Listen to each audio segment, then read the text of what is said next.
Effectivement, les organisateurs de cette soirée m'ont demandé de vous parler d'un saint. Je dois dire que ça n'est pas mon job ordinaire. C'est pas tellement mon métier de vous entretenir de ça, d'aborder ces personnalités extraordinaires qui sont de véritables continents et d'en faire la géographie.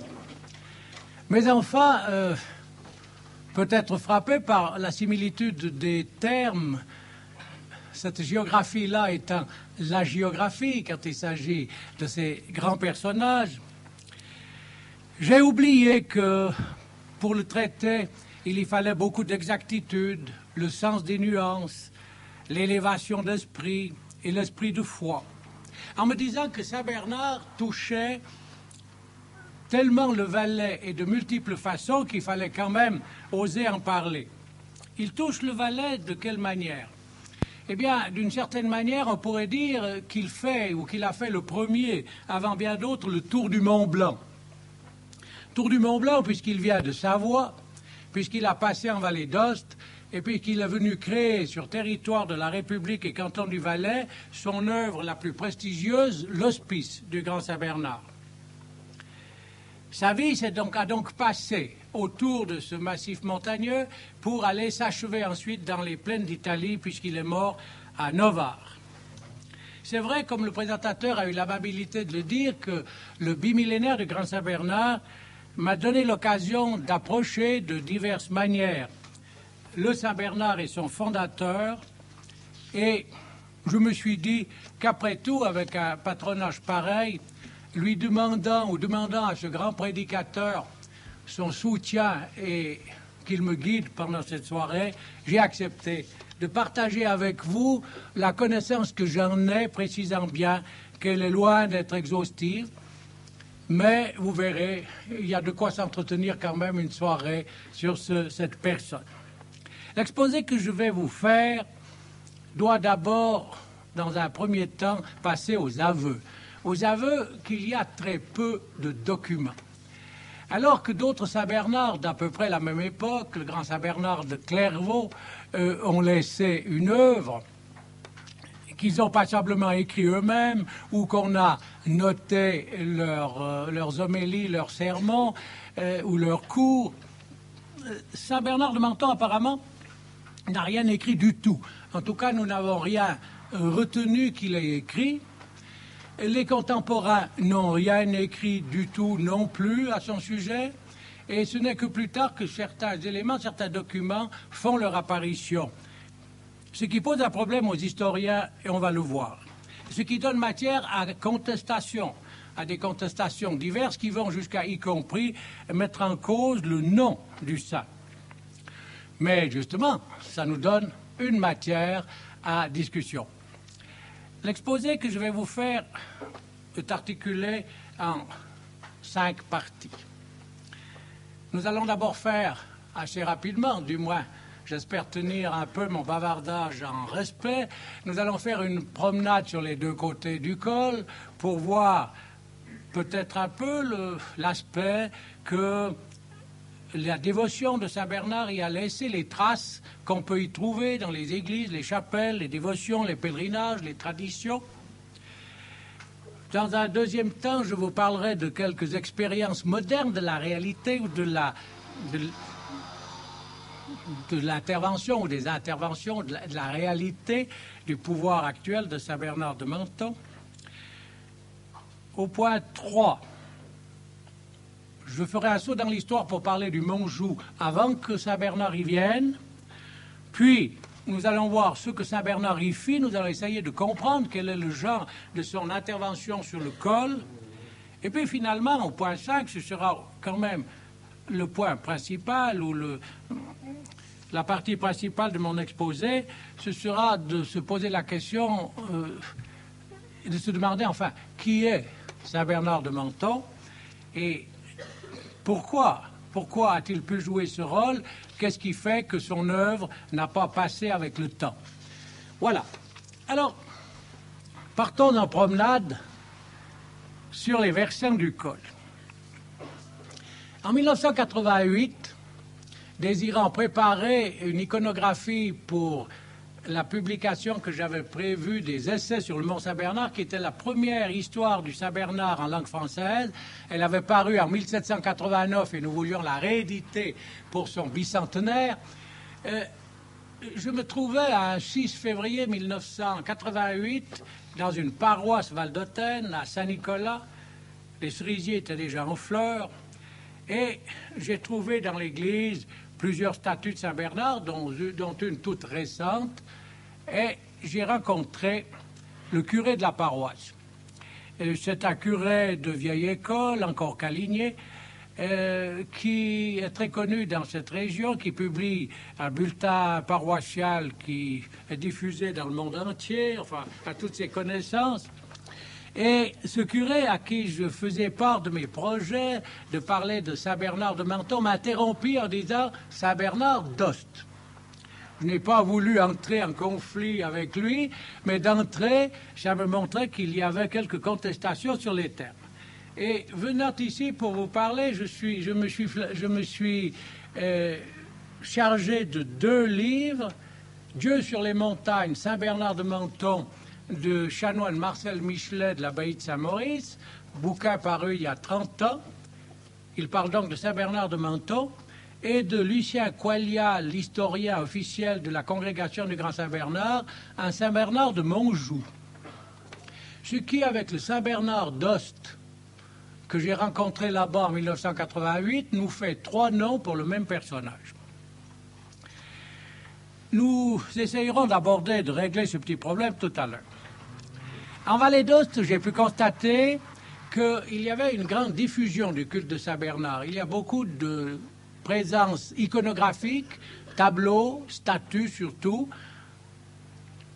église ou chapelle plutôt dédicacée à Saint-Bernard. Si l'on vient en Valais, on constate qu'il y a une église paroissiale à Massonger, par exemple, qui lui est dédicacée, une chapelle dans la vallée de Bagne à Chansec, et passablement de statues que l'on trouve ici ou là. J'ai fait mes premières dévotions dans la chapelle de Pratfort, en face d'un autel sur la droite duquel se trouve toujours une statue de Saint-Bernard de Menton.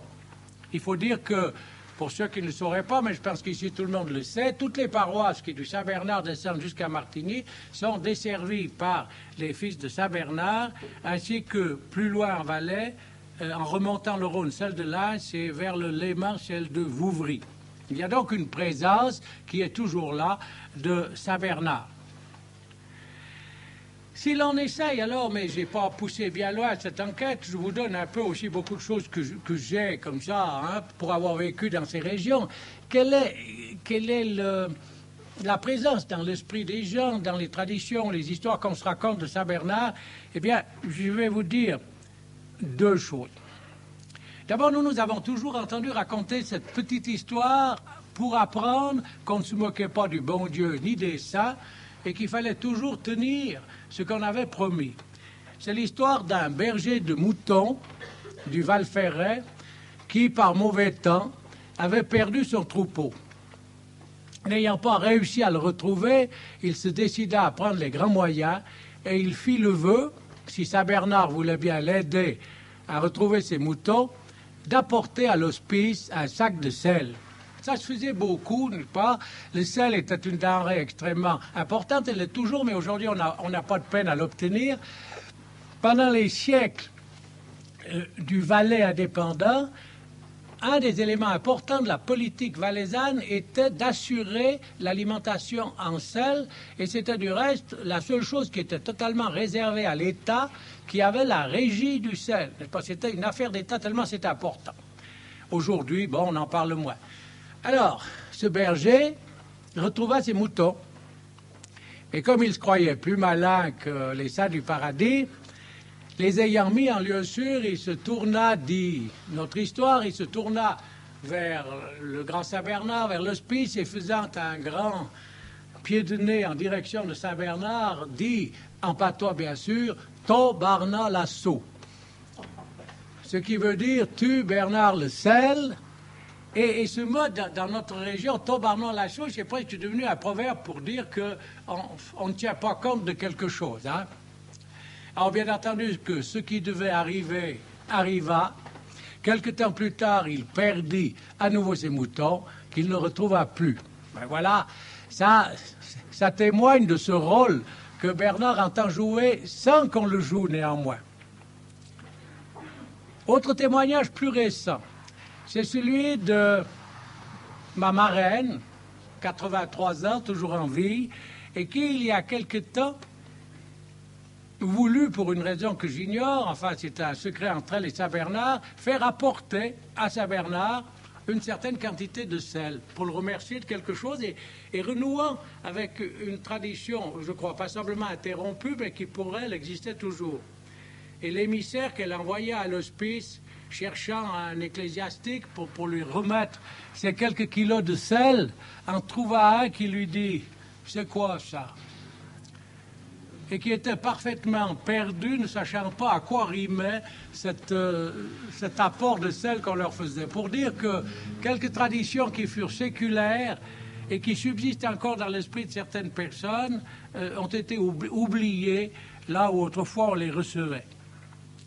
Il y a donc toujours une présence de Saint-Bernard de part et d'autre du col. Autrefois, cette implantation se manifestait beaucoup plus loin que les versants, dans l'Europe entière. Très rapidement, après la création de l'hospice, les dons d'abbayes, de domaines, de fermes, d'églises adressés à l'hospice, ces dons firent que le Saint-Bernard était propriétaire depuis le centre de l'Angleterre jusqu'en Sicile, très rapidement. Et les moines du Saint-Bernard, ou certains des leurs, chaque année, régulièrement, faisaient certains itinéraires de quête et allaient prêcher la dévotion à Saint-Bernard jusque dans la France profonde, en Allemagne, en Italie, et ils faisaient des quêtes nécessaires au maintien de la maison sur le col. Il est assez intéressant de savoir, c'est un petit point d'histoire, que lorsque le canton de Berne passa à la Réforme et que plus tard il occupa le pays de Vaud en 1536, les intérêts du Saint-Bernard dans ces régions ne furent pas du tout touchés et les chanoines du Saint-Bernard purent continuer à faire des quêtes dans les territoires bernois bien qu'ils fussent réformés. C'est-à-dire que l'État de Berne reconnaissait cette œuvre qui leur rendait service à eux aussi, qui assurait la possibilité de passage sur les Alpes et qu'on réussit là à passer en dessus disons, de la guerre de religion qui se faisait autrement.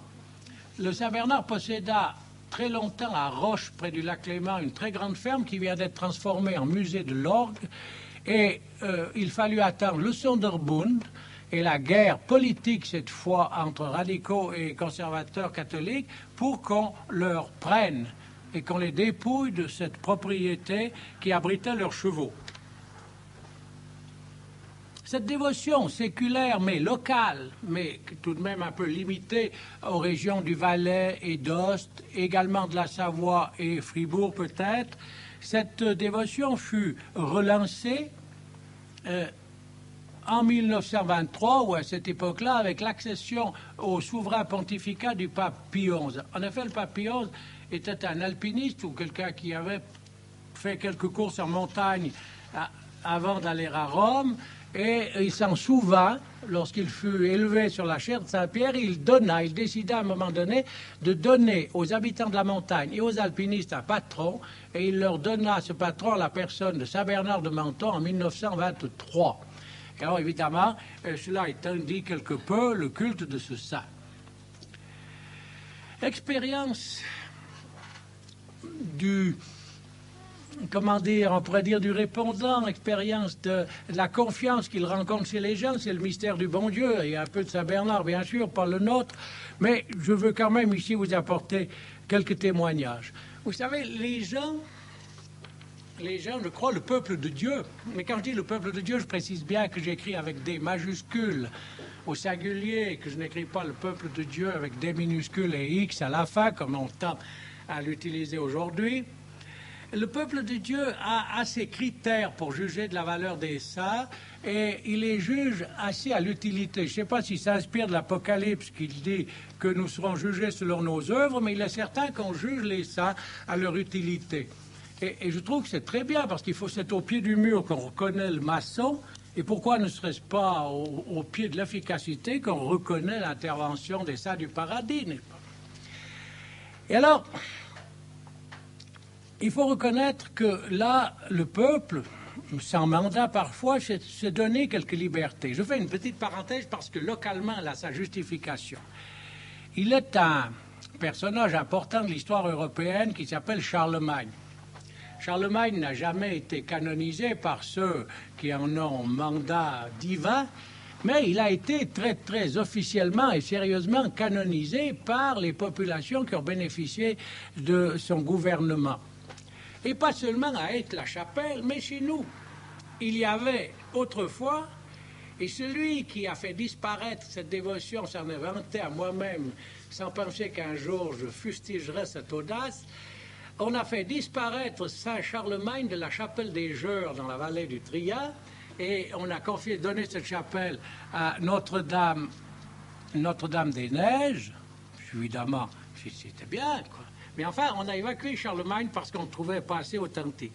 Seulement, on n'a toujours pas osé enlever Charlemagne du maître-autel de l'église de Martigny, où il siège en majesté sur la gauche de l'autel, statue grandeur nature à peu près en tenue romaine, comme c'était la mode à ce moment-là, quand on a fabriqué cet hôtel, mais il est là avec le globe terrestre dans la main, et c'est Charlemagne canonisé qui se trouve dans l'hôtel principal de l'église paroissiale de Martigny.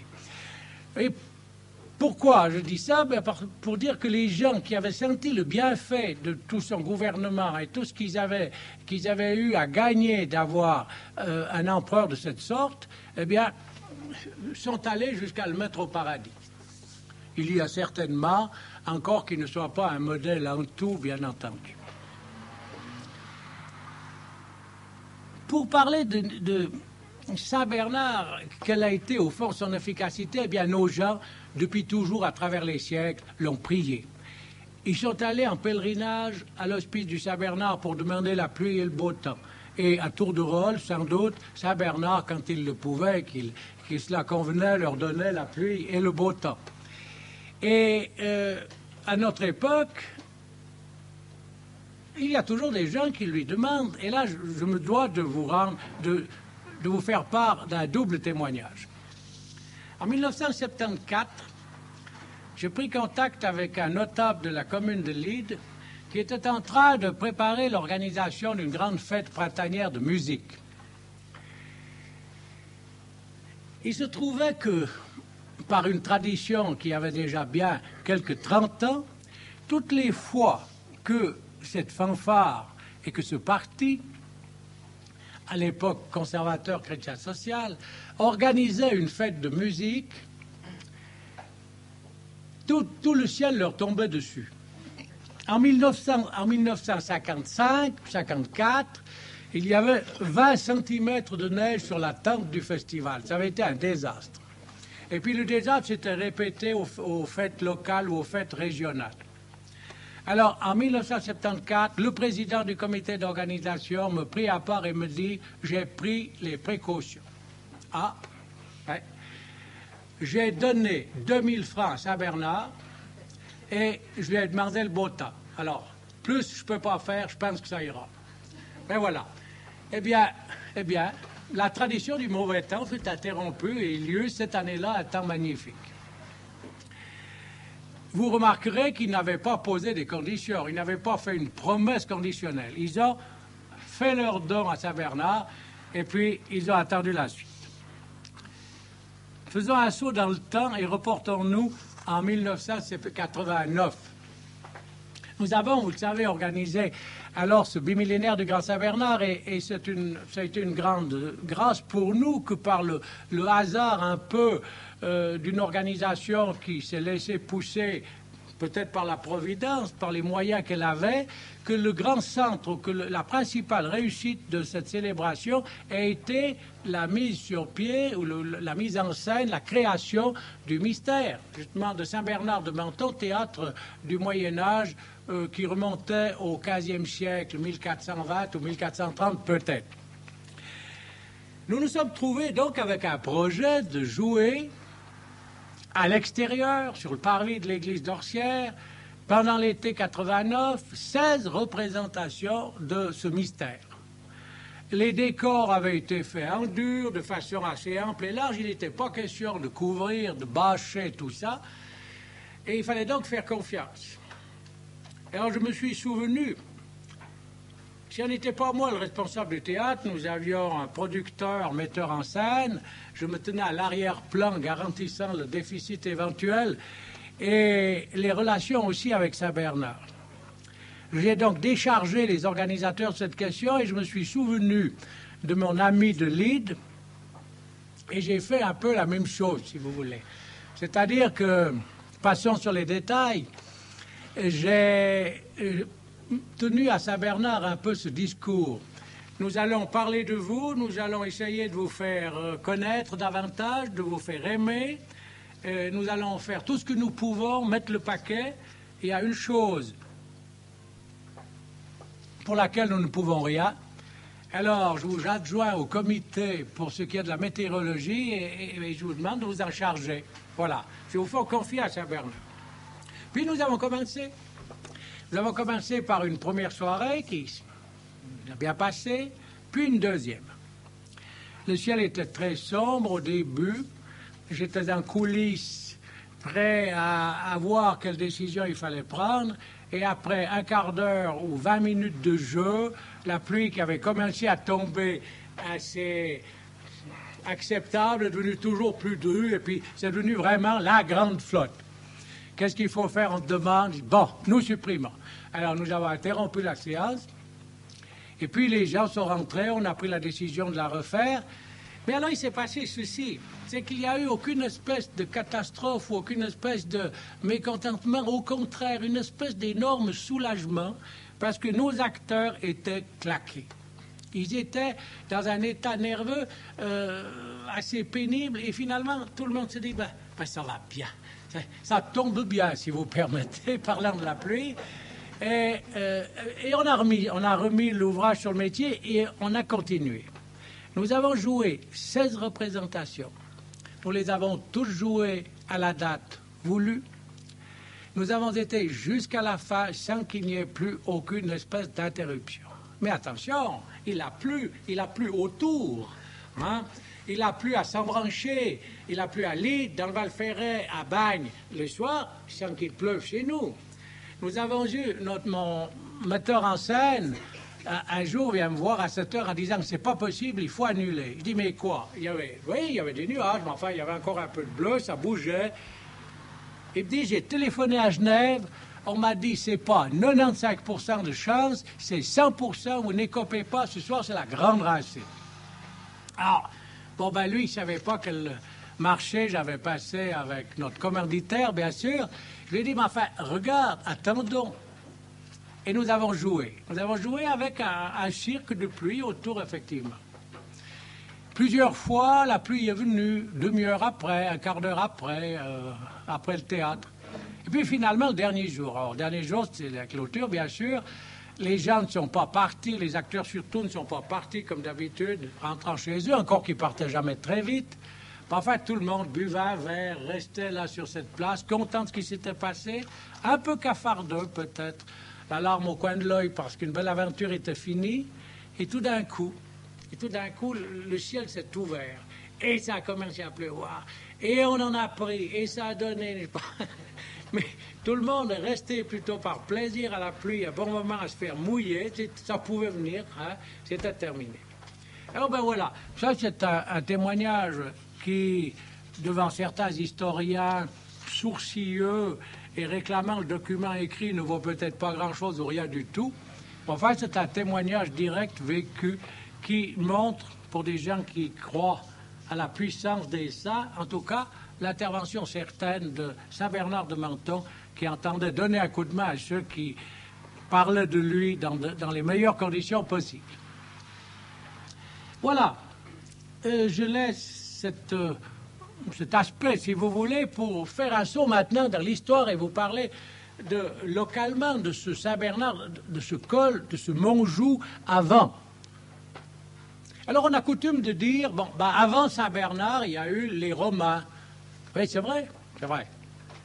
Les Romains sont venus il y a 2000 ans, puisqu'on en a parlé récemment. Il y a 2000 ans environ, ils ont assuré leur autorité de part et d'autre du col, et le Saint-Bernard a pris une très grande importance à ce moment-là parce qu'il est devenu un col européen. Mais avant les Romains, il y a eu des années, des siècles, des millénaires, et c'est un domaine peut-être beaucoup plus mystérieux, mais intriguant, et je pense qu'il faudrait qu'on se penche ou qu'on fasse des recherches plus sérieuses de ce côté-là pour se rendre compte. C'est l'intuition qu'a eu un historien du Saint-Bernard du siècle passé, un chanoine qui n'était pas historien de métier mais curé de paroisse et qui a laissé un livre inachevé sur la question, que ce lieu était peut-être un lieu sacré ou un lieu béni bien avant Saint-Bernard, bien avant les Romains, déjà dans les époques qu'on dit préhistoriques. Il y a eu en effet dans nos régions des Celtes, ou qu'on appelait chez nous des Gaulois. Ces Gaulois de notre région s'appelaient les Véragres. Et c'est eux qui, en tout cas, dans les 5 derniers siècles, habitaient l'Entremont et Octodure, qui était leur chef-lieu, et ils étaient chez eux, leur domaine n'allait pas jusqu'au col, mais jusqu'au bout de l'esplanade, si vous voulez, jusqu'au bout du rocher qui domine la vallée Valdôtaine. Or, ces gens-là, contrairement à ce qu'on dit, n'avaient pas un dieu qui s'appelait Pen. On a parlé d'un dieu qui aurait porté le nom de Pen. En réalité, le nom Pen, qui a retrouvé de l'actualité ces temps, désigne en langue celtique un point haut, un point dominant. Et le Saint-Bernard a été souvent appelé le Pennin. Par dérivation, les Alpes valaisannes, à partir du Saint-Bernard, s'appellent, c'est toujours leur nom, les Alpes Pennines. Mais c'est un nom fort répandu, parce que A, comme Comte de La ou l'art voulant dire Alpes, vous allez au cœur de l'Italie et vous trouvez les Apennins. Et on retrouve ce mot. Donc c'est un terme commun pour parler d'un point culminant. Or, les gens ne donnaient pas de nom aux montagnes. Ce qu'ils appelaient montagne ou mont, c'est toujours un passage. Exemple, le mont Cenis n'est pas une montagne mais un col. Le mont Genèvre, la même chose. Et le mont Joux, puisque c'était le nom de ce passage également. Donc, il ne s'agit pas de montagne, il s'agit d'un col. Alors, ce Pennin, ou ce lieu, a pris ou avait, à un moment donné, on ne sait pas quand ça est venu, ce nom de mont Joux. Donc, le terme Pennin voulait dire lieu élevé, et Montjoux, alors, nous ouvre peut-être une porte. J'avance un peu sur la pointe des pieds. Mes enfants, je vous livre cette hypothèse parce qu'elle me paraît assez intéressante. Voyez-vous, on dit que les Romains ont introduit au Saint-Bernard le culte de Jupiter. C'est vrai. Que ce Jupiter, ils l'ont appelé le Jupiter Pennin. C'est vrai. En disant, les Romains, ils avaient des tas de dieux, et partout où ils avaient une nouvelle statue, c'était un nouveau dieu. Mais en réalité, c'était toujours le même. C'était toujours le même auquel on donnait un qualificatif. Le Jupiter Pennin, c'était Jupiter que l'on honorait sur le Pennin. Vous voyez, c'était pas un nouveau Jupiter. En fait, si l'on regarde ce mot de Jupiter, il n'y a pas besoin d'être grand clair pour voir qu'il est composé de 2 termes, qu'on a un jus ou you, suivi de piter, qui est pater. Et si l'on regarde ce mot de jus ou you, on retrouve très proche le deus latin, le Zeus grec. Les connaisseurs nous disent qu'un diaous persan y ressemble beaucoup, et certains remontent même jusqu'à Jéhovah, le dieu de la Bible. Donc on peut admettre que ce terme qu'on retrouve chez nous encore, enfin on le trouve dans le Dieu français, mais on le trouve dans le Dieu du patois, que malheureusement on n'utilise guère que pour jurer, on retrouve le mot qui a donné l'appellation propre du mont Joux. C'est-à-dire que je pense que le mot mont Joux veut dire le mont de Dieu. Et si l'on a donné ce nom au mont Joux, c'est parce qu'il y avait sur cette montagne avait un caractère sacré d'une manière ou d'une autre, et qu'on y rendait un culte à la divinité. Or, c'est un culte qui venait des millénaires antérieurs. Quel était-il exactement? On ne sait trop. Mais les historiens des religions nous disent quand même que les Gaulois avant que leur religion ne fût contaminée par les Romains, avaient gardé une religion monothéiste. C'est un domaine assez mystérieux, mais il faut quand même se dire qu'avant la révélation de Jésus-Christ, il y a quand même eu, en tout cas, on pourrait dire, 2 périodes de religion vraie. Les théologiens me tireront les oreilles si je me trompe, mais sous toute réserve, je dis quand même ceci. Adam,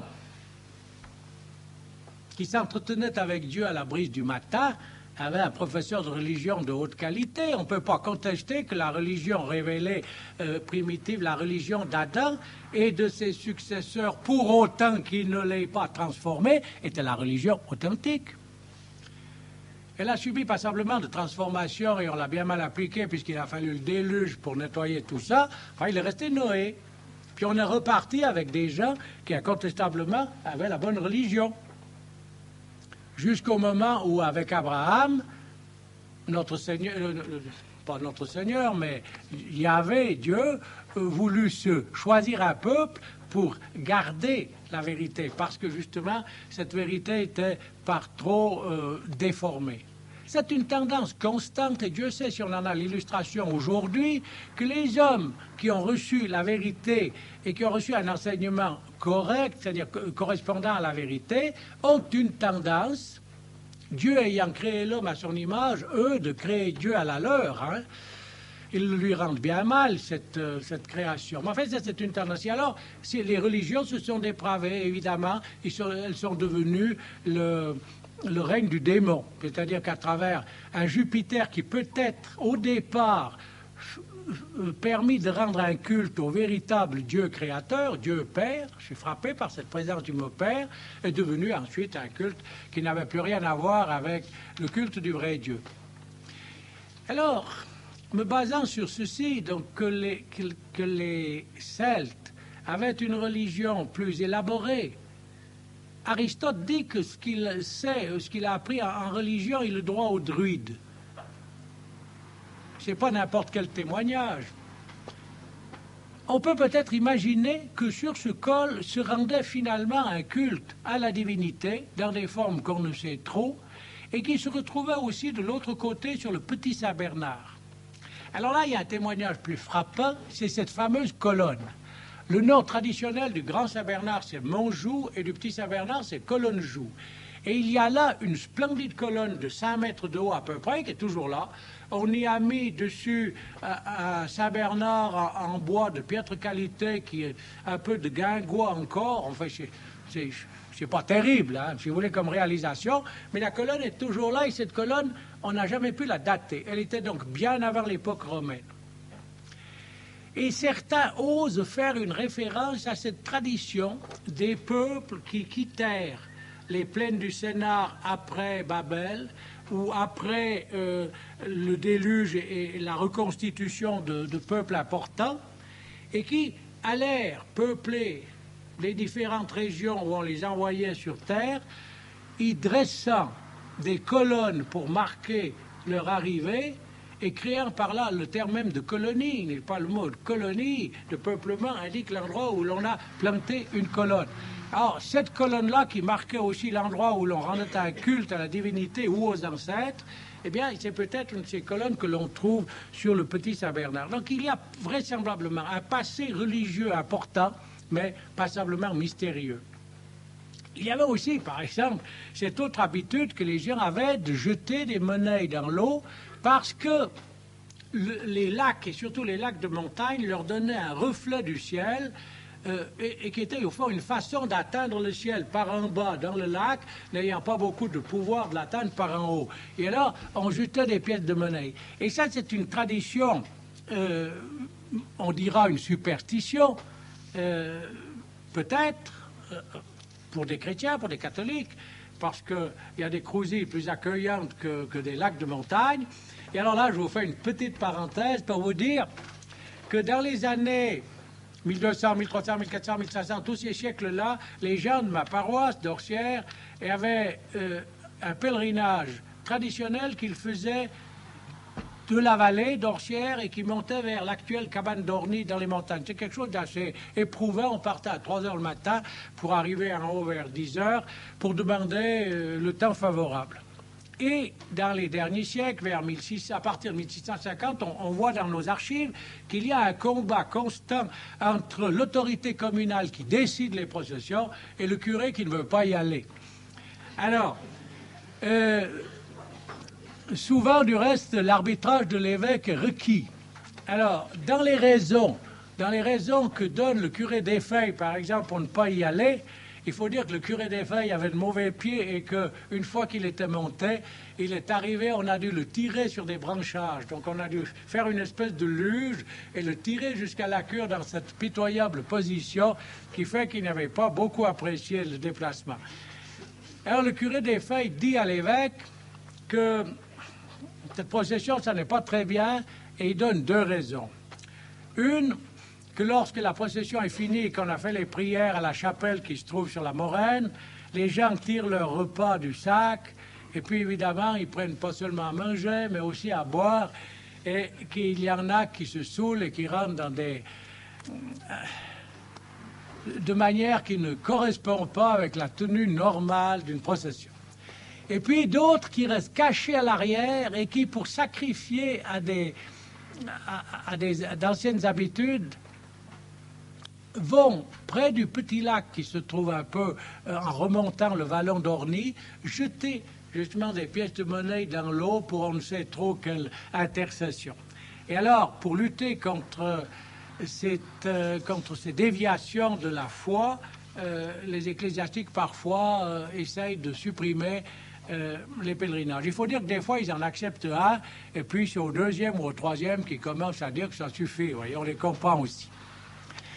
Alors au Saint-Bernard, pendant des siècles, on a jeté des monnaies, et il a fallu attendre les Lombards. Les Lombards étaient les gens qui dominaient la plaine du Pô à partir du 4e ou 5e siècle. Ils firent plusieurs incursions brutales en Valais et vers la Bourgogne. Il fallut attendre les Lombards qui connaissaient bien la valeur de l'argent et qui creusèrent dans le rocher, on le voit du reste au bout du lac, dans le rocher, une vaste échancrure qui fit baisser le niveau du lac qui était nettement plus élevé qu'aujourd'hui. Et grâce à ça, ils purent ramasser et recueillir toutes les pièces de monnaie qui avaient été jetées tout autour du lac. Voilà, ça c'est le Saint-Bernard avant les Romains.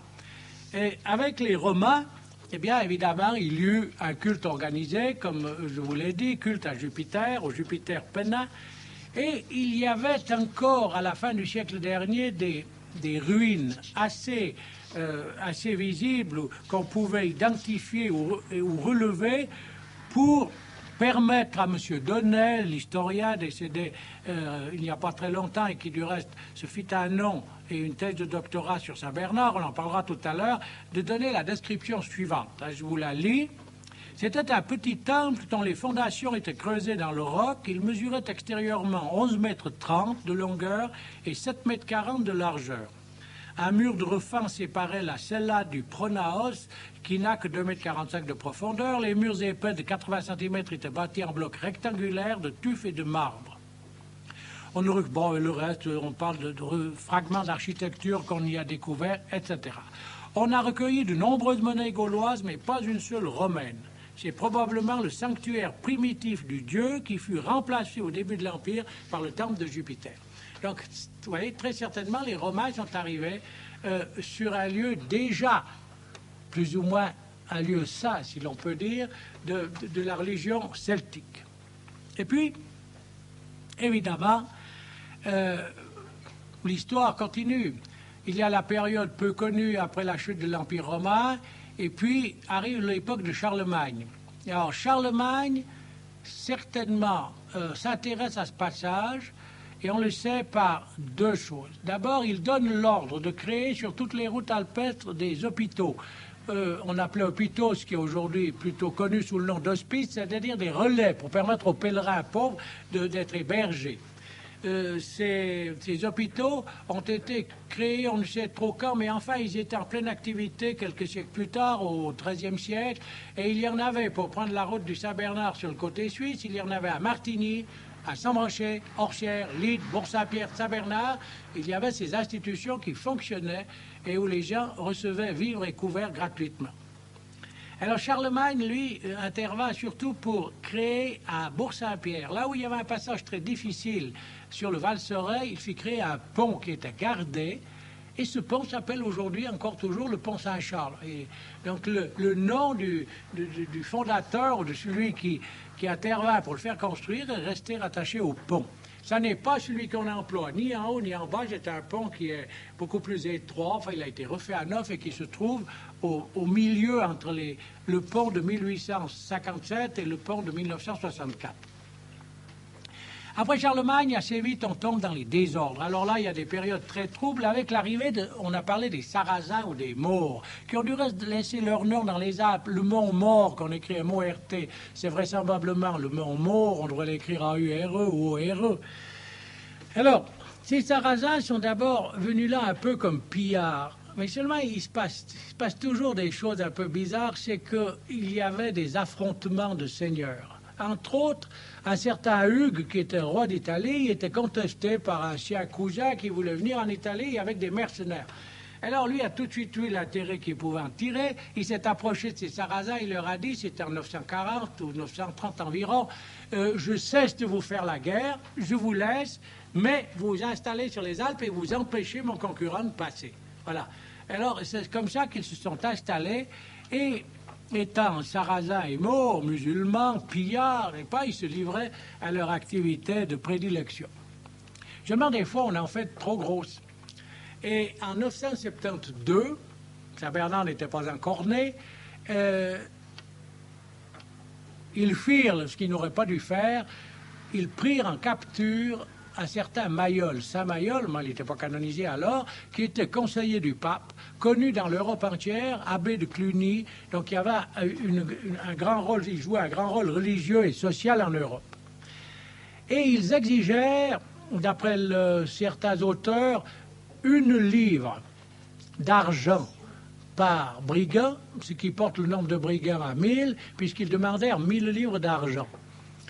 Les émissaires de Mayol allèrent jusqu'en Bourgogne, on vendit tous les ornements de l'hôtel, on démonta un peu cette abbaye pour pouvoir rassembler tout cet argent, et puis on apporta ça sur les hauts d'Orsières parce que cette capture se fit au pont d'Orsières et c'est du reste grâce à cette mauvaise action que Orsières rentre dans l'histoire.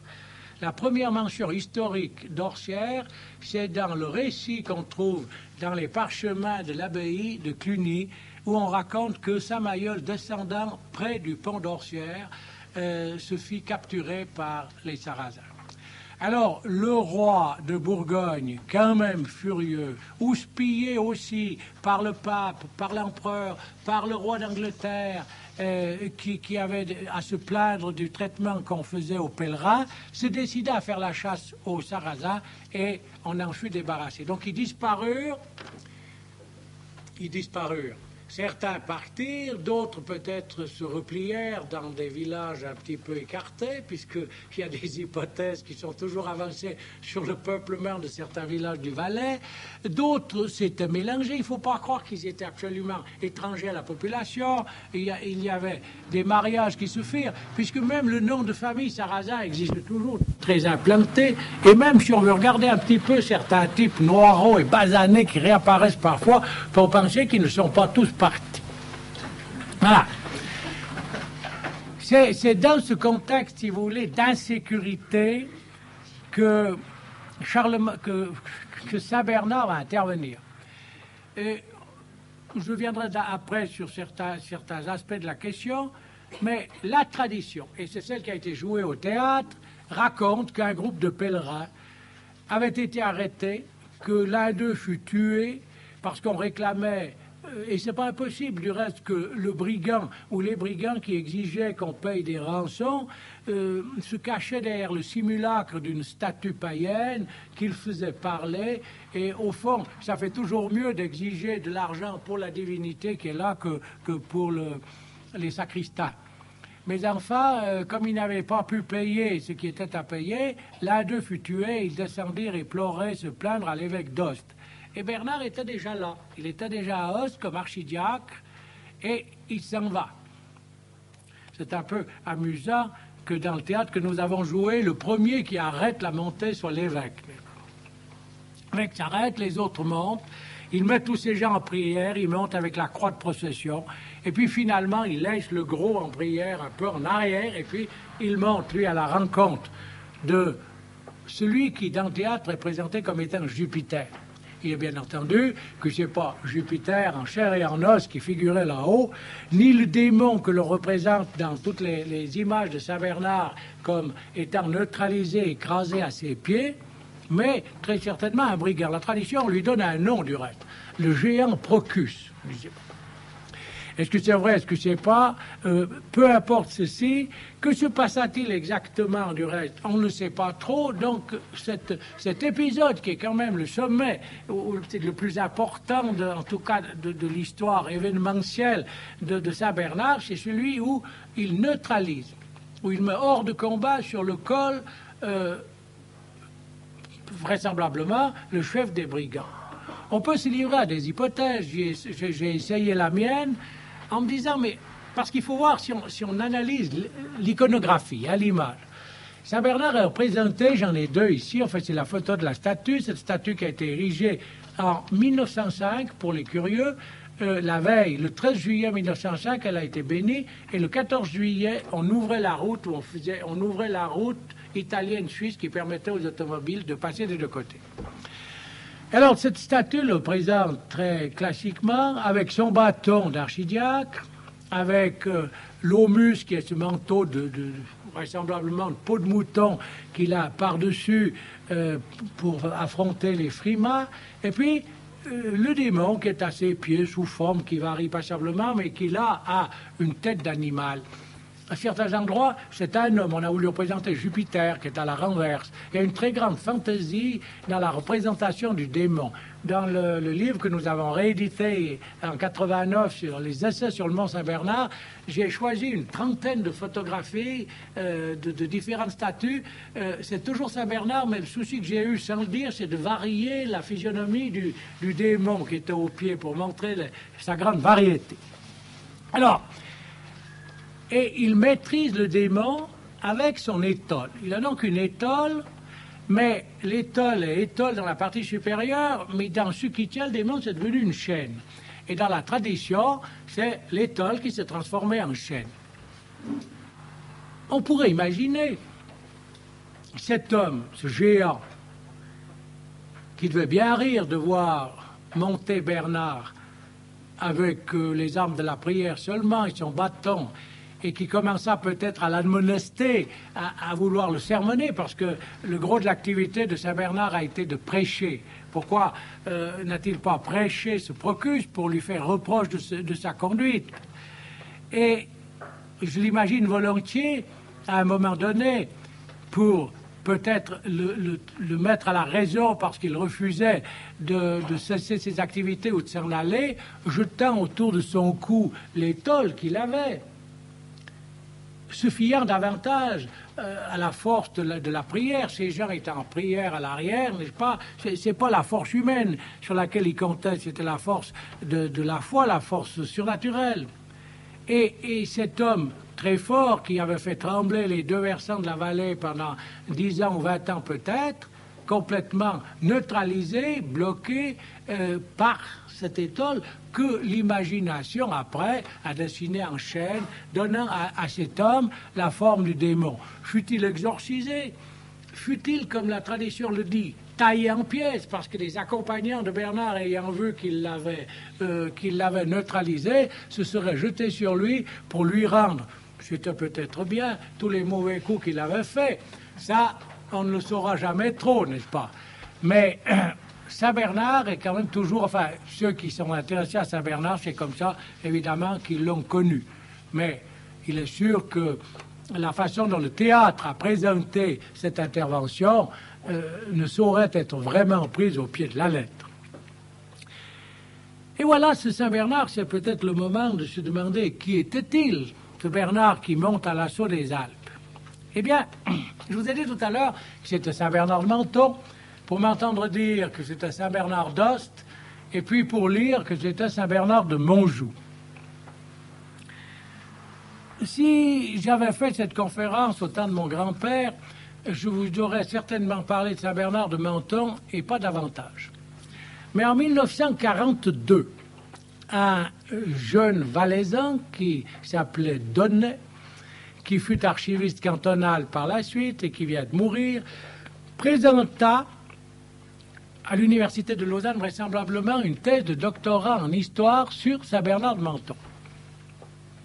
Il le fit en historien scrupuleux, en historien moderne, influencé par les nouveaux maîtres. Et évidemment, il mit passablement d'embrouille, certains diront de clarté, dans le dossier de Bernard. Il étudia d'abord systématiquement les sources, qui sont un certain nombre de parchemins, qu'il numérota, qu'il compara, qu'il classa en deux catégories principales, pour ensuite en faire la critique. Et alors, qu'est-ce qu'il nous dit Donnet? La première, ou l'un de ses premiers disciples, fut le chanoine Coyat, qui accepta parfaitement toutes les conclusions de Donnet, et qui dit ceci, du reste, dans l'introduction de Saint-Bernard de Montjoux, cette légende, donc ce qu'on a raconté jusque-là, c'est une légende popularisée par la prédication, le théâtre et l'iconographie, a peu à peu envahi l'opinion. Elle s'est introduite dans la liturgie et depuis 500 ans a imposé à Saint-Bernard un masque qui a faussé sa physionomie. Ce masque, je me suis efforcé de le lui enlever pour voir ses traits au naturel. Ça paraît un petit peu iconoclaste ou un petit peu audacieux. Ça n'est pas, je dirais, l'esprit de cet ouvrage qui est bon et qu'on peut conseiller, qui est un bon résumé. Mais enfin, les historiens comme ça aiment des fois se rouler les mécaniques et puis se donner l'impression qu'ils ont enfin trouvé ce que personne n'avait trouvé avant eux.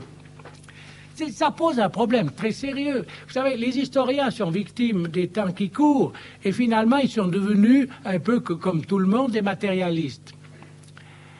Qu'est-ce que c'est que l'histoire?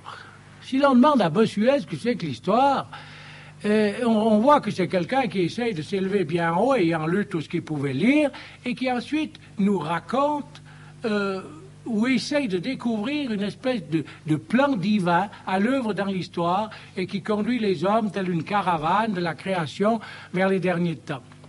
Ça, c'est une pratique, si vous voulez, hein, le mot est mal choisi, c'est une conception de l'histoire qui est rejetée par les nouveaux historiens, qui sont d'un côté beaucoup plus modestes, et qui ont peut-être le tort parfois de vouloir nous imposer absolument leur modestie. Eux, ils veulent des documents. Ils veulent des documents matériels, bien sûr, des parchemins, des cailloux, des faucilles ou des haches qu'ils vont faire trouver aux archéologues. Et à partir de ça, ils essayent de dire, je crois honnêtement, ce que ces documents leur permettent de dire. Je suis obligé de vous faire une petite parenthèse parce que je leur en veux un petit peu des fois. Alors, je profite. Hein. Un historien de ma connaissance, ayant découvert, ayant lu tout un tas de documents sur le passé de notre région, arriva à nous dire que la culture essentielle que l'on faisait au XIVe siècle, par exemple, dans l'Istrie d'Entremont, c'était le seigle. Enfin, non, c'était sigillinis au génitif, hein, on a toujours ce mot qui revient, et ce mot a donné le seigle. Lorsqu'il me dit ça, je lui dis, mais alors, on sait donc, on peut dire que ces gens mangeaient du pain de seigle et que le pain qu'ils mangeaient, eh ben, il avait ce goût que nous connaissons au seigle. Et il m'a dit, non, on ne peut pas dire ça. On peut dire qu'ils appelaient une céréale comme ça, mais qui nous dit que la céréale n'aurait pas été peut-être changée? Vous voyez, scrupule. Il se trouve là, par une très heureuse coïncidence, que les archéologues bernois avaient, eux, trouvé depuis une dizaine d'années un pain carbonisé au bord du lac de Bienne, qu'ils ont analysé, c'est le seul pain qui a été trouvé, il remonte à 3000 ans avant Jésus-Christ. Et l'archéologue cantonal bernois, qui est un de mes amis de service et qui m'a donné les documents de cette recherche, résumait les choses en me disant, eh bien, si tu veux savoir qu'est-ce que c'était ce pain, c'est rigoureusement le pain de seigle que vous faites aujourd'hui en Valais. Donc, vous voyez que les scrupules qu'ils ont parfois les paralysent un peu. Il faut faire attention non plus de ne pas donner quand même dans une naïveté trop grande et tout accepter. Bien sûr, ils ont parfois réagi avec raison, mais les documents n'existent pas pour tout et ne disent pas tout. Vous avez quelqu'un qui écrit une relation. Forcément, il fait déjà une synthèse, il a entendu un certain nombre de choses, il peut peut-être se tromper, et on pourra toujours trouver quelqu'un qui dit ce témoignage est intéressant, nous le retenons, ou quelqu'un qui le critique en disant ah là, on peut prendre seulement une partie. Ce qui chicane dans certains parchemins concernant certains documents concernant Saint-Bernard de Menthon, c'est que visiblement il y a des anachronismes.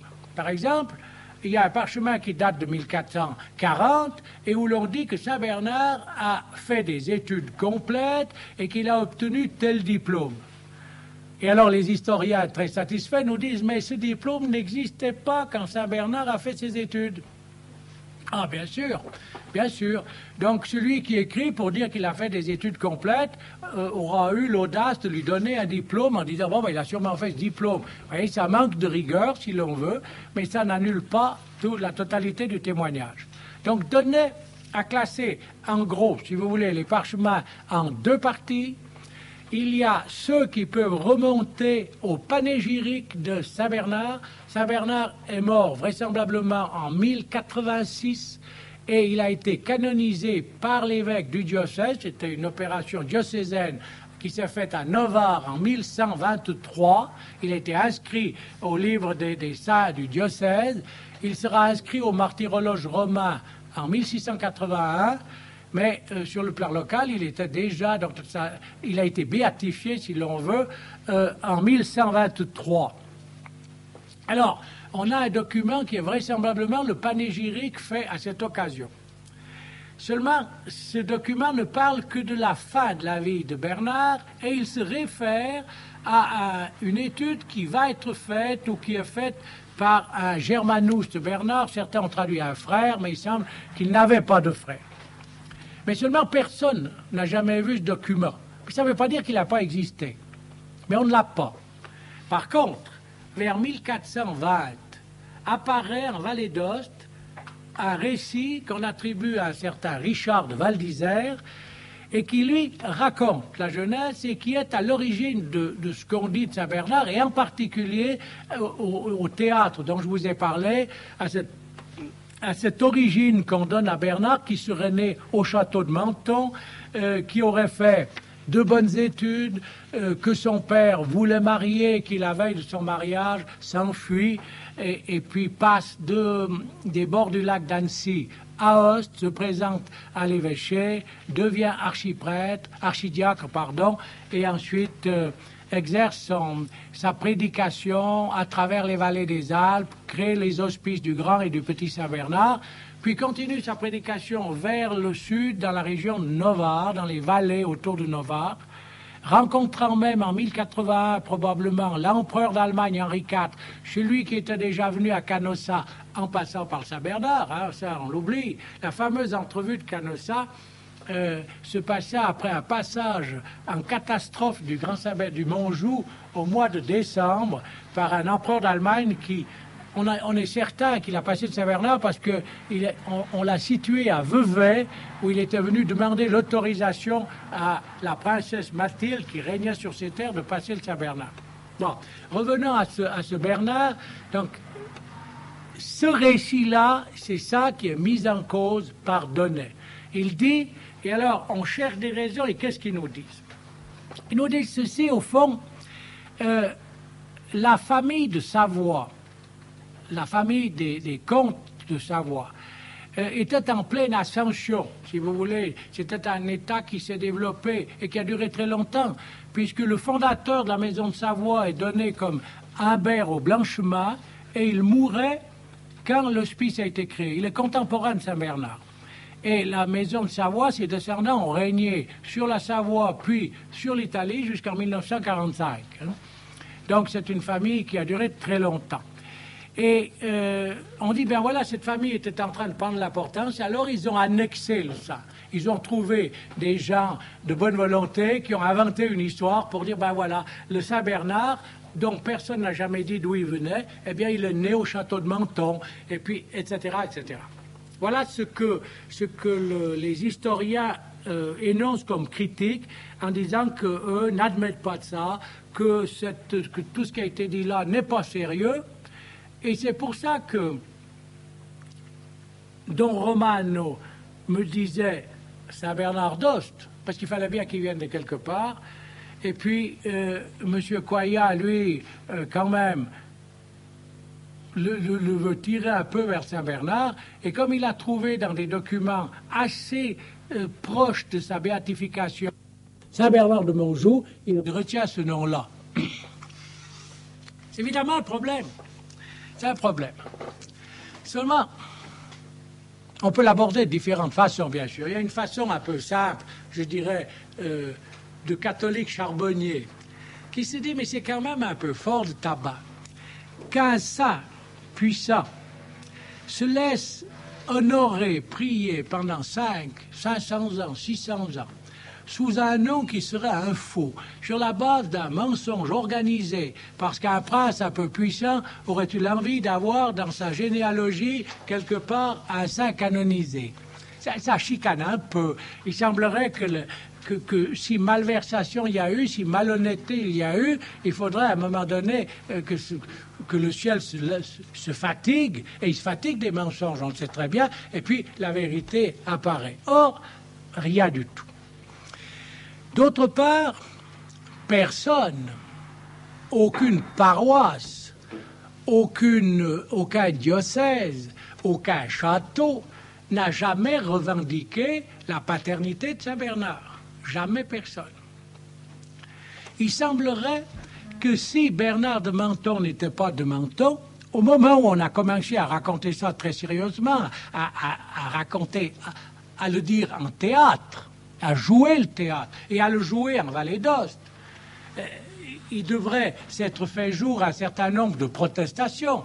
Or, l'histoire ne présente aucune espèce de protestation qui soit. Donc, personne n'a jamais demandé d'avoir la paternité de Saint-Bernard, et lorsqu'on l'a attribué à la famille de Menton, personne n'a protesté pour dire que ça n'était pas vrai. Ça devrait quand même un petit peu ébranler la certitude des historiens critiques.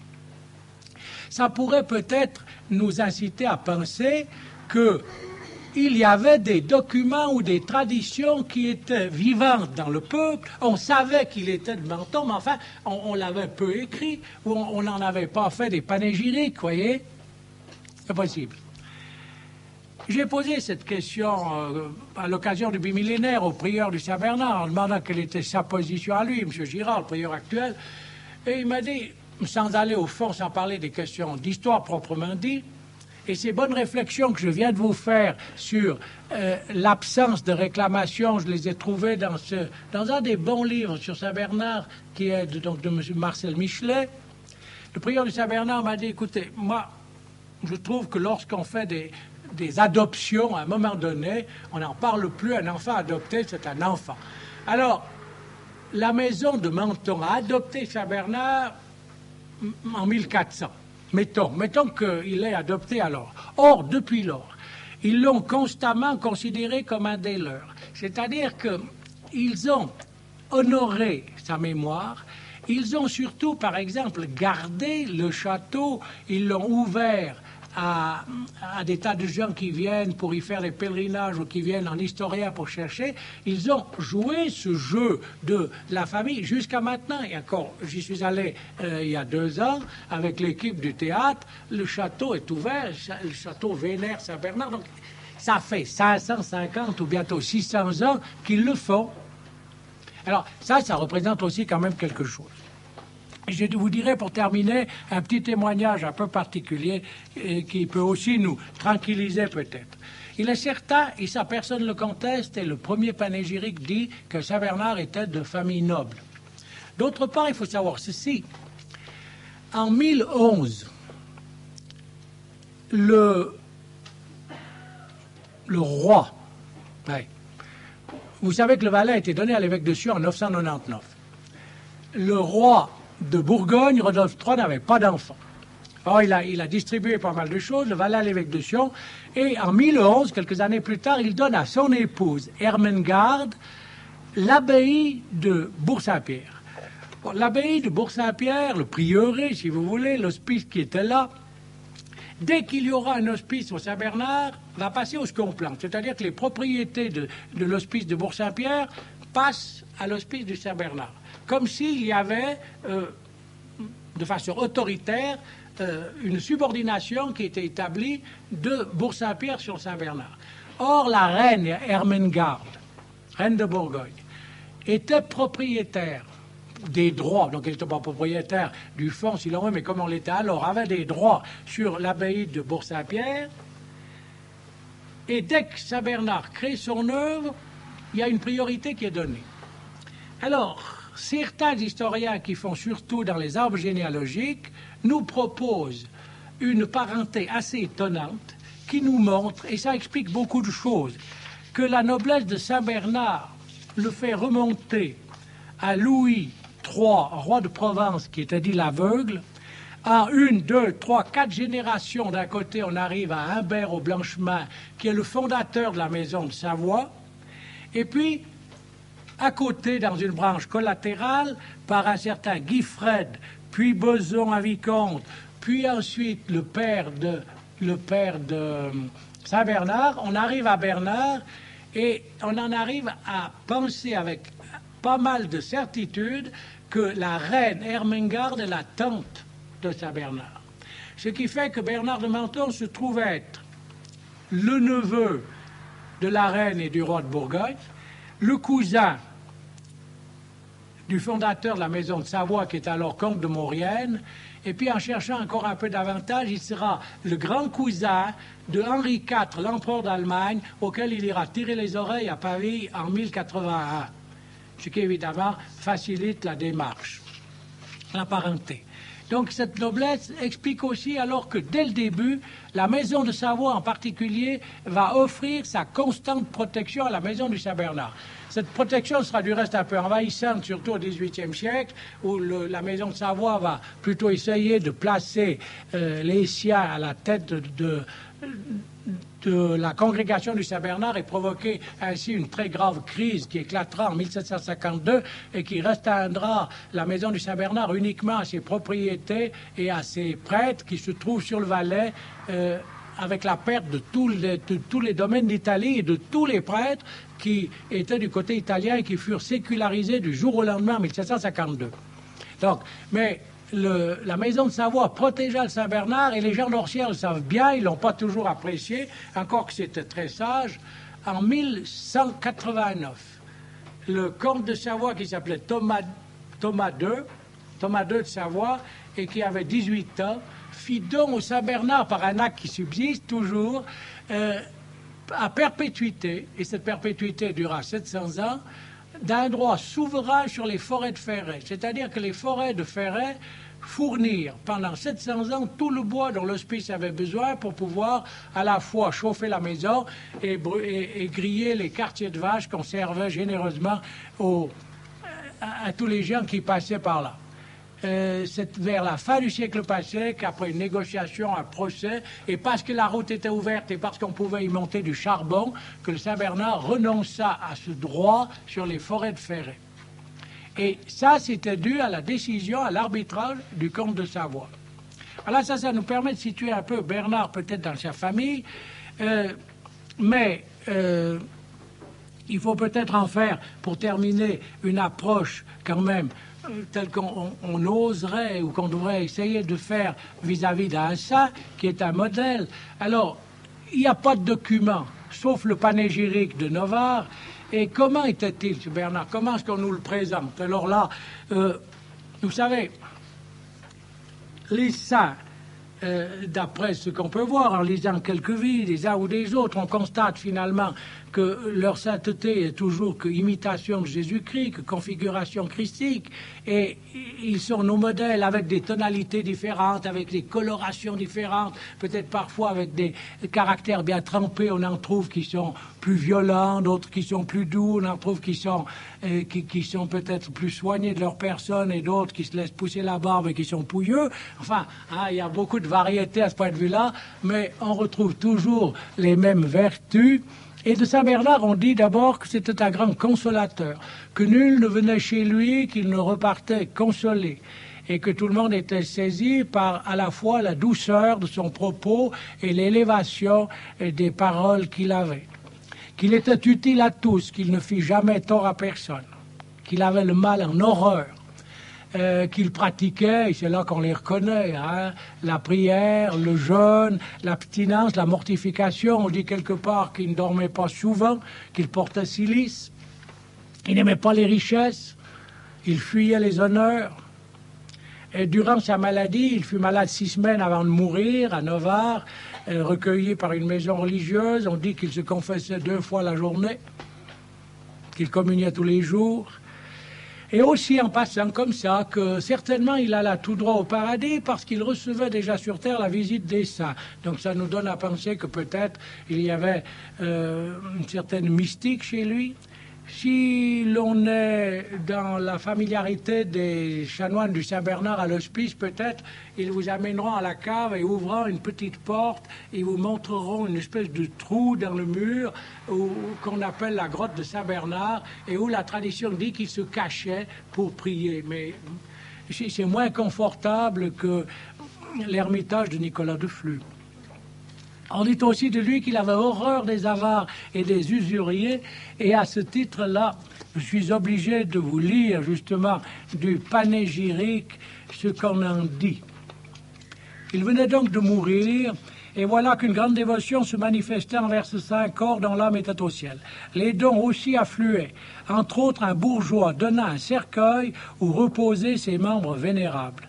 Mais parce qu'il était usurier et que le saint détestait les gens de cette espèce jusqu'à éviter, même dans le manger, toute communication avec eux, le Seigneur ne voulut pas qu'il fût placé dans ce cercueil afin que même mort, il n'eût pas à subir les services de ceux que, vivants, il avait en exécration. Il arriva que ce cercueil déplut à tous et que tous le trouvèrent incommode. On le refusa.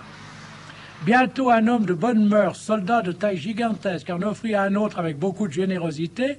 Il fut posé sur une civière, etc. Voilà. Donc ça, ce sont quelques aspects de ce Saint Bernard de Menthon qui mourut un 12 juin et fut enseveli le 15. Ce qui fait que le 15 est resté comme le jour de la Saint Bernard. Et c'est le jour où les cantonniers font le maximum, toujours, quelles que soient les conditions, pour ouvrir la route de l'hospice et pour permettre à ceux qui veulent monter d'y arriver. Dès sa mort, il fit de nombreux miracles. Il y en a quelques-uns qui sont racontés. Je vous signalerai, ou je vais vous lire le récit de un qui vient de chez nous, de Martigny-Bourg. Et voilà ce qu'on raconte. Le 5 mai 1614, Martigny-Bourg, c'est signé et attesté par un notaire. Donc il n'y a pas de problème, hein, c'est garanti. Hein. À tous auxquels appartiendra, soit notaire et manifeste, soit notoire et manifeste, comme moi, notaire, juré, mais que c'est un peu leur style, hein. Comme moi, notaire, juré, sous-signé par ses présentes en bonne foi, atteste être chose véritable, comme en l'année courante, 1614, et le 5e jour du mois de mai, j'ai entendu par la relation propice, faite par Barbara, délaissée de feu discret François Paris, il faut croire qu'il était très discret, en effet, hein, notaire du Dibourg de Martigny, avoir fait un vœu à Dieu le Père Tout-Puissant et à Monseigneur Saint-Bernard, pour offrir à la dévote maison du dit Saint-Bernard une vache à Isselfin qu'il plut à Dieu par la prière et intercession du dit Benoît Saint-Bernard, préserver le grenier de Nicolas Paris, son frère, lequel était situé à le haut du bourg de Martigny, derrière le dit bourg, entre la grange de moi, dit notaire, sous-signé, et ils sont payés à la lettre, à la ligne, hein, et d'autres édifices et granges auprès du dit grenier. Donc, en fait, si vous voulez, il y avait un incendie. Ça brûlait. Et puis, cette dame, voyant que le grenier de son frère allait y passer, fit un vœu de donner une vache au Saint-Bernard si le grenier ne brûlait pas. Eh bien, qu'est-ce qui s'est passé? Plusieurs personnes de foi dignes ont vu le même miracle, lesquels en temps et lieu requis aussi en rapporteront leurs témoignages.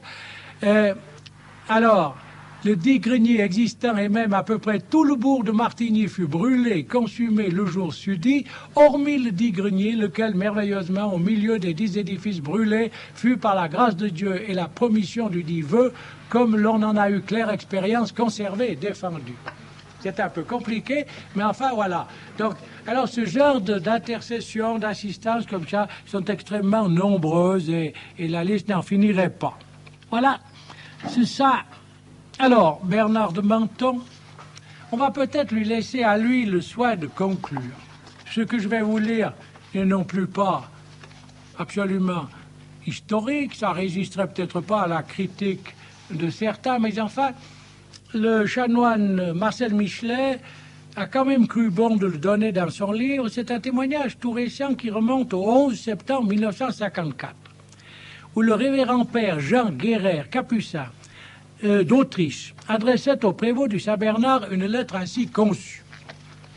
Une pénitente, religieuse cloîtrée, assez peu cultivée et ignorante de tout ce qui se passe dans le monde, mais douée d'un grand bon sens et bien équilibrée, ayant une vie spirituelle profonde et des communications surnaturelles que je considère comme authentiques, reçoit fréquemment la visite de son ange gardien qui l'instruit, l'encourage et lui donne des conseils pour la vie intérieure. Dernièrement, cette personne me demande s'il existe un certain Bernard de Menthon. Je fus incapable de lui répondre. Elle insiste, disant qu'elle a bien entendu de Menthon. Je lui demandai ce qui s'était passé, elle me le raconta. Alors je consultai un dictionnaire ecclésiastique et je découvris qu'un Saint Bernard de Menthon est le fondateur de l'hospice du Saint Bernard. Ce qui s'était passé vous intéresse peut-être, je vous en donne le procès-verbal. La religieuse voit entrer dans sa cellule un homme d'environ 60 ans. Elle s'effraie parce qu'il lui est tout à fait étranger. Avec la vivacité de son tempérament, elle demande en dialecte à son gardien « Mais qui est là ?» L'ange, c'est Bernard de Menthon. Que me veut-il? L'étranger s'avance, elle le voit mieux, elle a l'impression que c'est un prêtre. Il porte un habit blanc jaunâtre avec un col. Le visage blond rose, sans barbe, mais un peu ombré, et la tête couronnée d'une tonsure. Il a un bâton comme Saint Christophe. Il paraît fatigué, il marche courbé comme s'il cherchait quelque chose, puis il se met à parler, la tête dans ses mains, appuyée sur le bâton dressé devant lui. Il dit douloureusement, simplement, « Il fait si froid ». La religieuse croit qu'il s'agit de température. Il avait fait froid ce jour, bien qu'on fût en été. L'homme reprit, « Il fait si froid dehors dans le monde ». Il dit cela d'un air si amèrement douloureux qu'on avait mal de voir combien il devait souffrir. La religieuse comprit qu'il s'agissait du froid de l'indifférence à l'égard de Dieu. Tournée vers l'ange, elle demanda « Que dois-je faire ?»« Prier, prier beaucoup, répond l'homme, et le dire au prêtre. » Et là-dessus, il disparut.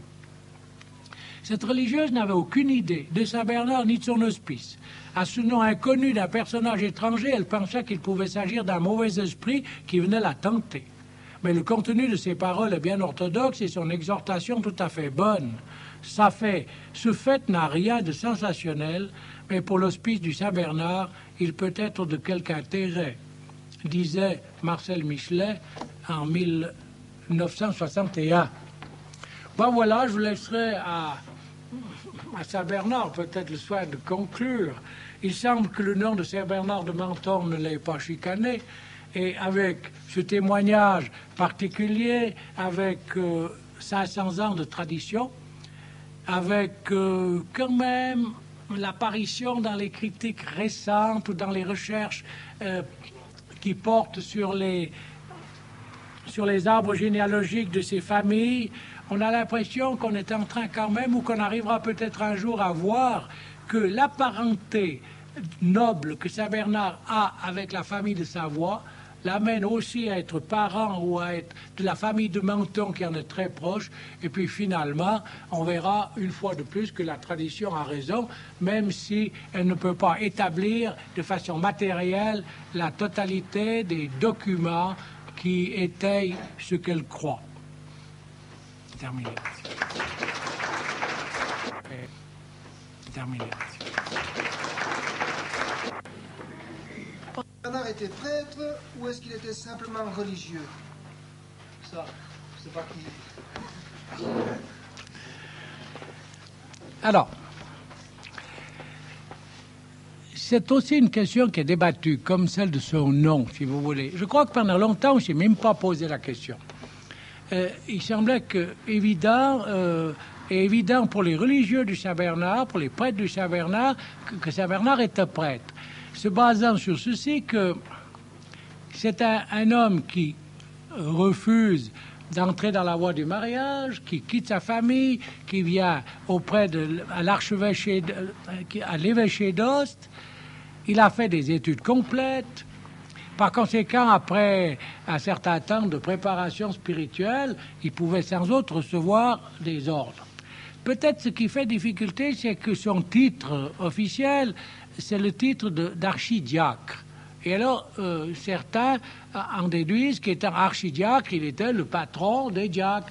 Donc, c'était le plus grand des diacres, mais un diacre quand même.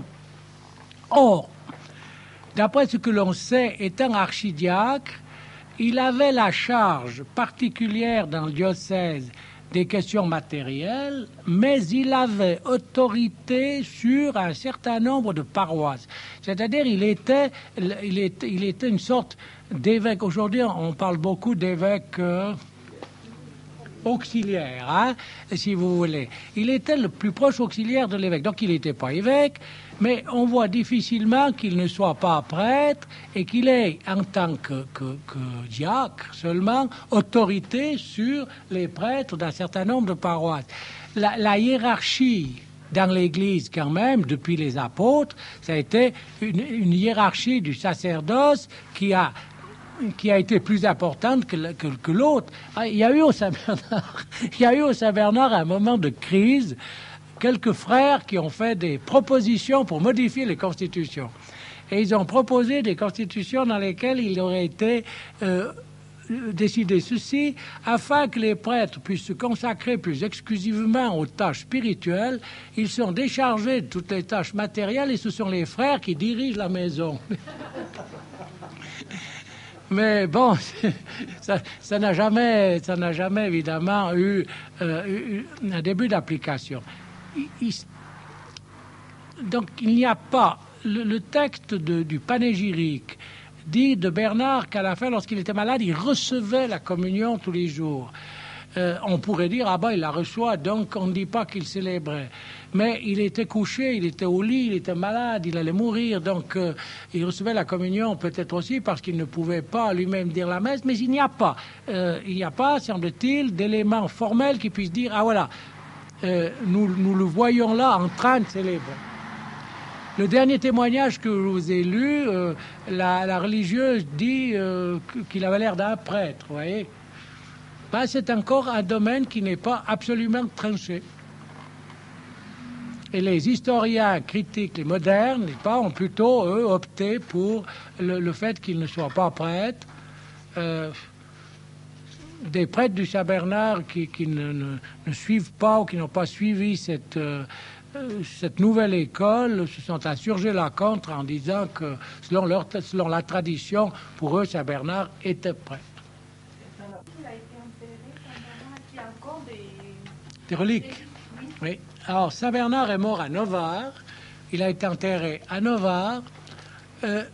Il y a une trentaine d'années, une reconnaissance de nouveau de son corps, ses ossements et en particulier de sa tête, son crâne, ont été faites en présence de 3 chanoines du Grand Saint-Bernard, de l'évêque de Novare, et ces restes ont été remis dans un autel latéral de la cathédrale de Novare. Et c'est là qu'il se trouve. Le prévôt du Grand Saint-Bernard avait introduit une demande pour qu'ils espéraient pouvoir recevoir au Saint-Bernard les reliques principales. On leur en a donné quelques-unes, mais pas donc les reliques principales du Saint-Bernard sont à Novare toujours. Oui, concernant les dates, je ne suis pas un historien professionnel, alors je peux me permettre de ne pas croire ce que raconte et puis d'avoir mes petites idées. Alors, moi, j'essaye de trouver, où je suis heureux quand je vois apparaître des datations qui peuvent s'inscrire dans les datations bibliques. C'est-à-dire que je crois qu'Adam a été créé 5000 ans avant Jésus-Christ, pas 5099 si vous voulez, et pas beaucoup plus. Et alors, quand on me parle de tombes ou autre chose qui date de 50 000, 40 000, je pense qu'on se trompe. Par contre, j'ai assisté à l'ouverture d'une tombe à Villette, à Bagne. C'est ce qu'on a trouvé de plus ancien dans l'Entremont. Cette tombe a été datée d'environ 3000 ans avant Jésus-Christ. Et j'étais là quand ils l'ont mise à jour. J'ai discuté avec les gens qui grattaient les bouddhas là, pour bien les mettre en bon état. Et puis, j'ai écouté un peu leurs commentaires. Alors, c'est des gens qui avaient roulé leur bosse un peu à travers l'Europe, et un en particulier venait du sud, d'Égypte, et il m'a dit, ben voilà, cette personne qui est là est enterrée exactement comme à la même époque on les enterre en Égypte. Donc, incontestablement, il y a une unité à la fois de la race humaine et une unité aussi de certaines pratiques qu'on retrouve. Alors, si on monte 3000 ans avant Jésus-Christ, c'est peut-être l'époque des peuplements, des premiers peuplements réels de l'Europe, où on a ces colonies qui viennent s'établir et qui vont assez rapidement peupler l'Europe, peupler une région. Je vais vous raconter une histoire que les historiens d'aujourd'hui ne racontent plus, mais qui est quand même dans une vieille histoire du siècle dernier. C'est là que je l'ai trouvée. À propos du peuplement, comment ça peut aller vite? Certains croient qu'il faut à tout prix que l'humanité ait commencé il y a X millions d'années pour avoir 5 milliards d'habitants. En 1620 environ, il y a plusieurs navires anglais ou hollandais, je ne sais plus, qui ont fait naufrage dans l'océan Indien. On a annoncé en Europe la perte de ces navires, perdus qu'aurait bien. 78 ans plus tard, un autre navire qui naviguait dans ces parages découvrit une île inconnue, aborde sur l'île et découvre une île extrêmement fertile, peuplée des descendants de quelques rescapés du naufrage qui avait eu lieu 78 ans avant. C'était donc pas des indigènes qui étaient là, mais des Européens, des descendants. Or, il y avait 3 ou 4, je ne sais plus, 3 jeunes filles qui étaient parmi les naufragés. Le nombre d'hommes